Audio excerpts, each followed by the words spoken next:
Coming up on this week's edition of Bulldog Broadcast. See how one middle school's renovation affects the students. We give you an inside look into what it's like to feel trapped inside your own body. An upcoming bond election may be the key to fixing many school issues. Later, we find out how society affects women's everyday lives. Find out this and more in this week's broadcast.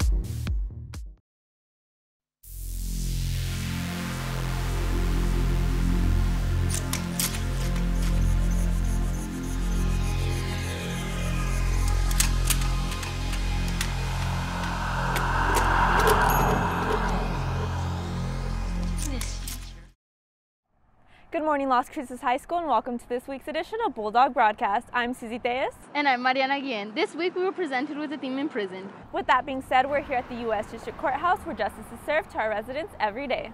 Many schools in Las Cruces have recently been getting new renovations, one of those being Picacho Middle School. With the new renovations, the students and staff will now be in a safer environment. Reporter Gabriel Baker gives us the details.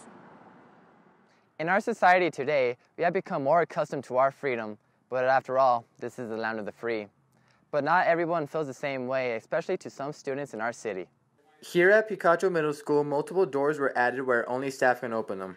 Assistant Principal Julieta Marta and Leo Garcia elaborate on how this can improve the safety of the school. When it comes to school safety, student safety, I don't believe there's anything that's too extreme. You know, I do believe that they are necessary to protect the staff and students. As I said, number one thing is safety.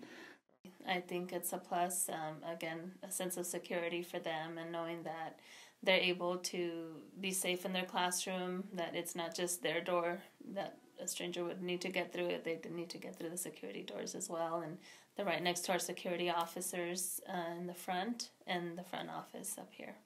Although some would say that this would cause a disagreement, this could very well benefit the safety of faculty and students.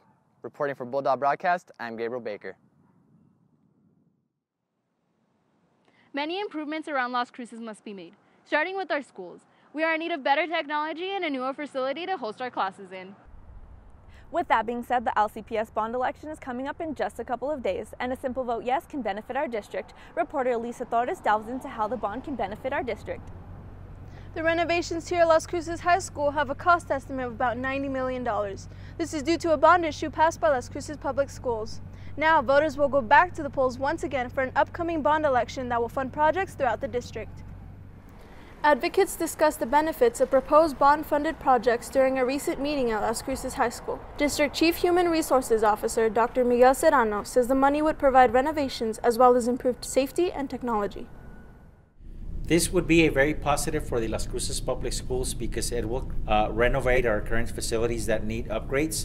Plus, it'll also give the opportunity to enhance our technology, and also it'll give the opportunity for us to improve our safety for our students and many of the campuses that need support.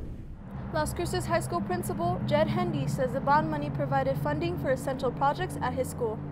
The bond proposal has been very, very, very beneficial to Las Cruces High School.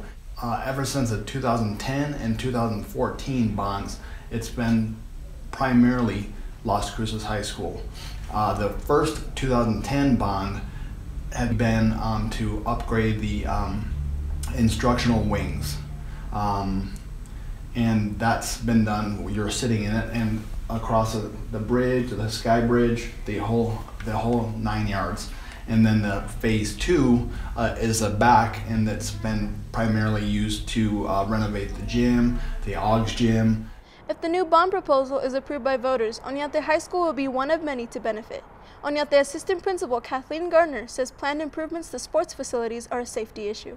Oñate stands to benefit from a new set of bleachers. Our bleachers were part of the original building in 1990, and the motors are broken, and so we have to have kids help us manually move the bleachers in and out. So it's a safety issue. We also have an intercom system that was part of the original building, and it doesn't work in some places. And so now that's become a safety issue as well, because if we need to notify a classroom or a set of kids, they may not hear if there's an emergency. The bond money will assist with repairs and renovations, security, new playground equipment, school furniture, and more. If approved, the district tax rate will remain the same. Voting will take place here at Las Cruces High School and at the following locations.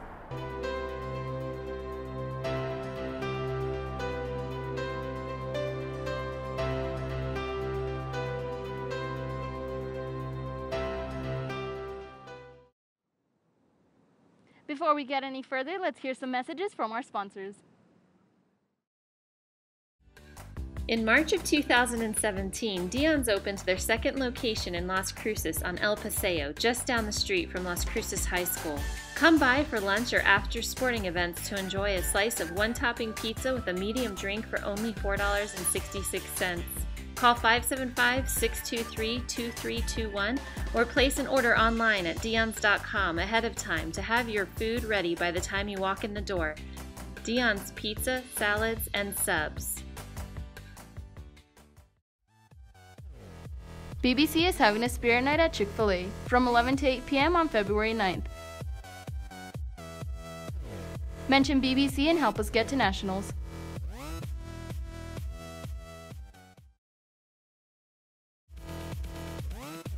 Technology Student Association is looking for new members. Meetings are every Thursday during lunch in H117. Recent reports from the Office of Civil Rights and Sexual Misconduct state that only 35% of females report sexual assault due to thinking they are at fault.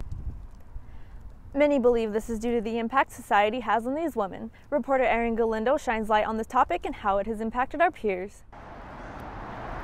Now more than ever, allegations have risen against many high-profile people in America, bringing up the much-needed discussion on sexual assault. According to StopStreetHarassment.com, 99% of women reported to have experienced catcalling, one of the most common forms of sexual harassment. LCHS student Charlotte Flores explains her feelings on the matter. I do think it's degrading. I think that it's really unnecessary, and it kind of makes women seem like objects that people can just yell at and call names, and really that's not something that we should be normalizing or allowing in public. Going out may pose as a threat to some victims, as sexual predators are least likely to go to jail or prison than any other criminals, according to RAIN.org. Valeria McClure voices her disagreement towards the lack of punishment towards sexual harassers. There's people like in big industries like the movie industry, we've had the Time's Up thing going on. They're not getting nearly what kind of punishment they should be getting. There's so many different cases. I can see you can't just put all these people in jail because there's so many people. It's ridiculous, but there should be consequences to these actions. With new movements such as the Women's March, Time's Up, and Me Too arising, we can finally see progress start to be made. Reporting for Bulldog Broadcast, I'm Erin Galindo. Most of us are imprisoned by something. We're living in darkness until something flips a switch. A quote by Wyona Judge stating that even if we feel captive, there's always a way out. Once again, for Bulldog Broadcast, I'm Susie Theus. And I'm Mariana Guillen. Have a great weekend, dogs, and we'll see you next week.